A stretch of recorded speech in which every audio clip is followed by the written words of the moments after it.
it's the F Nerd Show, and today I really didn't want to talk about this movie, but I guess I'm going to talk quickly about Megalopolis. So this movie, I really didn't want to talk about it because I don't like talking about movies I don't like that much.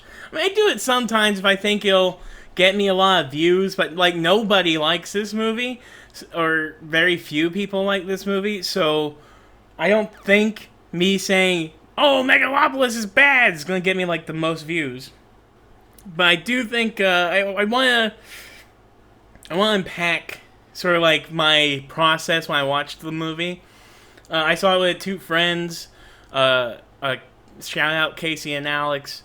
They both, I think they've seen more clips of the movie online than I have seen. I have not. I've only seen the trailers. I had only seen the trailers before the movie. I heard the bad things, obviously, but I also was like, I would like to try to watch this like a normal movie. I would like to try to watch it without trying to clown on it from the first beat. They were like, they knew more about what to expect, so they were laughing pretty early in the movie.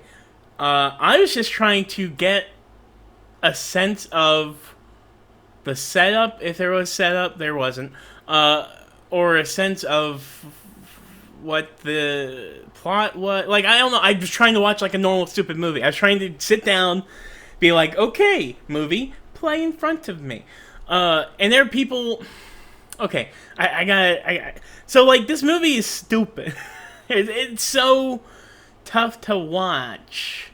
Like, the first 20 minutes to 30 minutes, it feels like everybody's just standing around talking at each other in a party almost. It kind of just feels like that for 30 minutes. And then stuff happens. I fell asleep. Well, I don't know.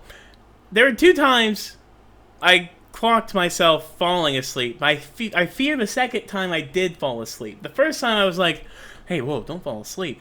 And then the second time I just remember waking up. So there's that.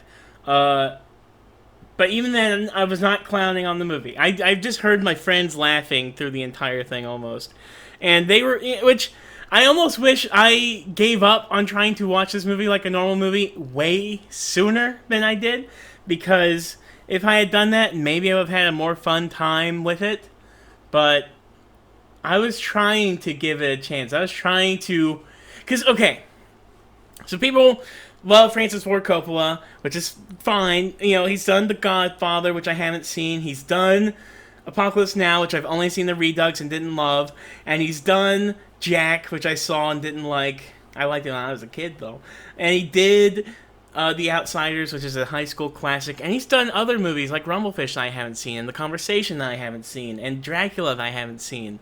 And I'm saying all of that to tell you that I have not seen all of this supposed master filmmaker's works.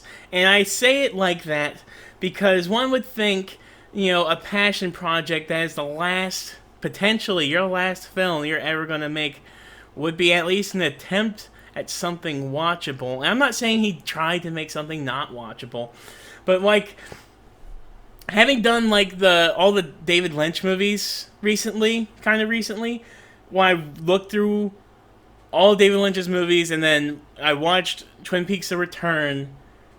You know, like, Twin Peaks: The Return was David Lynch thinking, I might not get to make something again after this, so I'm going to try and just shove everything I've ever wanted to make into this massive thing.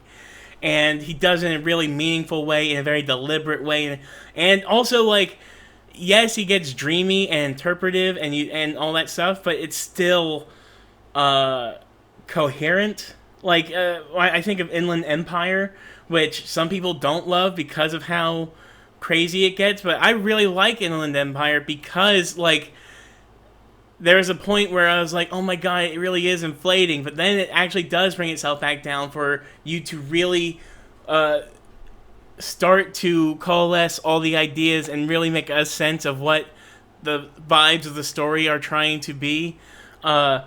This, I can't even say it was trying to do that, because there's nothing in it that made me think that. Like there was I hate this movie. There are parts in it, like in the I'm trying to think. So like, there's a part when a satellite falls and you sort of see the flashes and the shadows of everybody cowering as they burn up against the buildings, and also you get to see all these cool old monuments move and stuff. And you know, Adam Driver plays like this guy who like builds things, like an architect or something, or whatever. And it would have been cool if it was about Adam Driver trying to do this thing, and then all these visual cues were like representations of how he's thinking about it or feeling about it as he's working on it. But that's not what it is. All this stuff is happening, and more stuff is happening next to it. Shia LaBeouf is in it. I went into this movie kind of hoping this was going to be a comeback for Shia. It's not. I mean, I think he's actually really good in it. He and Aubrey Plaza and Jon Voight have the best scenes in the movie. Because I think, either A, they knew what they were getting into, or B, they gave up on the sense of it being good long ago. And so they just had fun with it. I feel bad for Adam Driver because he is in the entire movie. He is in every scene. And there are times where it seems like he's trying to bring forward this vision of what Coppola is wanting. But then there are other times where it's like, I'm just trying to get this paycheck and get the fudge out of here, man. And that's very unfortunate. The first hour is borderline unwatchable. I went to the bathroom and took my time. Like, literally, I just gave up. I didn't give up. I really didn't. But I did. Like, I was like, I fell asleep twice. I have to pee. I'm gonna go pee. F it. And I came back. I don't think I feel like I missed anything. I think I missed Dustin Hoffman dying, possibly. I didn't, like, if he died in the movie, which I don't know for sure if he did or didn't, I didn't see it. And that's it. That's all I missed. And I do not think I missed much for that. What else? The editing gave me a headache. It gave me a bad headache. When people were talking about comparing it to Neil Breen or The Room and a Francis Ford Coppola movie being compared to that, like, I thought it could not possibly be anything like either of those two things. And yet, I found myself looking at it and being like, Jesus, this is legit like those two things. There are deliveries, line deliveries that you could cut out and put in The Room and it would not seem like a different movie. There was a scene with like a bunch of circus clowns, and that definitely looked like a Neil Breen movie. Like, the green screen is bad like 99.999% of the time. The effects are bad. There's a part where people are moving things with their mind, and it just looks like garbage. It's just sad, man. It's sad, and I feel bad because, like, earlier I said I didn't see The Godfather. I didn't, like, it's what makes me mad, you know? So you, as maybe a film fan who loves the classics, who loves The Godfather, who loves Apocalypse Now, who loves Dracula, who loves Conversation, who loves Rumblefish, and these are movies I was going to watch. Like, many months ago when I was hearing all the hype about Megalopolis, I was like, maybe I should do a Francis Ford Coppola movie, or a Francis Ford Coppola video. And I haven't done a lot of, I mean, I have now, I've done a couple more directors that have done like a large thing of a filmography, but the reason I didn't do it with him was because I was like, this is a little intimidating. This is a lot of movies I haven't seen. I'm going to have to just watch. And while, like, I don't have a problem doing that, I think David Lynch technically would have been the harder sell in a way. But the fact is, like, I have not seen proof of, like, if you look at the movies I've seen Jack, The Outsiders, Megalopolis, and the Apocalypse Now Redux. Now, people say the Apocalypse Now Redux sucks compared to the original cut of Apocalypse Now. The things that people, like my friend Casey, it was his idea to show me the Redux first, which I think big mistake on his part, and I think he regrets that he did that.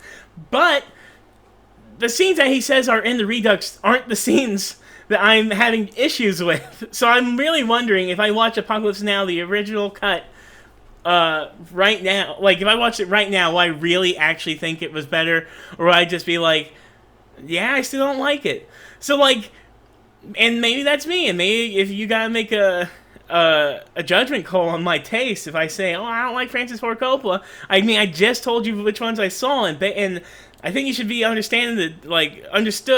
It should be understood, like, that's a bad list of movies. Like, it's bad. Seriously though, like, I'm thinking of, this is so, like, The Room is a better edited movie than Megalopolis. Like, even though The Room is, yes, a bad movie, like, there's bad acting, there's bad ADR, the editing of that movie is so smart. Like, the only person who knew what was going on in the making of The Room was the editor. And because of that, The Room is fun to watch. Megalopolis is not fun to watch. Maybe it would have been more fun if I was like, okay, I'm watching this bad movie, let's go. But since I try to watch it like a real normal movie and trying to, like, give Coppola the benefit of the doubt and really try, it just sucks, man. It just sucks. Like, really, it really does. It gave me a headache, like a bad headache, and we went out of town to see that movie. It wasn't playing in our town. We went out of town specifically to see Megalopolis. And I knew it wasn't going to be good, but I could not fathom how bad that movie was going to be. I literally could not have guessed it was going to be, like, that bad. I hope you understand this, audience. So if you, like, please, actually, literally, if you liked Megalopolis, give me some effing reasons. You better give me an effing reason why you like that Megalopolis, because if I don't believe you. I really do not believe you if you like Megalopolis. I don't. Even if you want to be like a troll, be like, oh, but it's so bad, it's good. I still don't know. And then there's like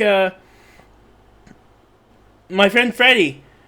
He was like, well, maybe it'll be a movie that will be, you know, considered better in like 5 to 10 years. And I even mentioned that on the car ride home.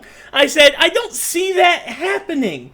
I can't fathom what would have to happen on this planet for in 5 to 10 years for Megalopolis to be seen like, oh no, actually that movie was good. I really do not see how that could happen. I don't see how that could happen. And if there's an extended cut of this, I don't see how an extended cut could fix this movie. I don't know how this movie could be. I don't know. I just do not know. I really don't. But yeah, Megalopolis. I really hate to say it. I really hate to say any movie is a bad movie. I did it for Five Nights at Freddy's last year, and that was really just to get views. But also, I didn't love that movie. Five Nights at Freddy's! Watch my review for that, and I'm gonna tell you right now, Five Nights at Freddy's is better than Megalopolis. There, I said it. Tell the director of Five Nights at Freddy's that they made a better movie than Francis Ford Coppola. Tell him or her, or them, whoever they are. Tell them, and I want them to feel better about themselves. Okay? Alright. Thank you. Like, comment, subscribe. Goodbye!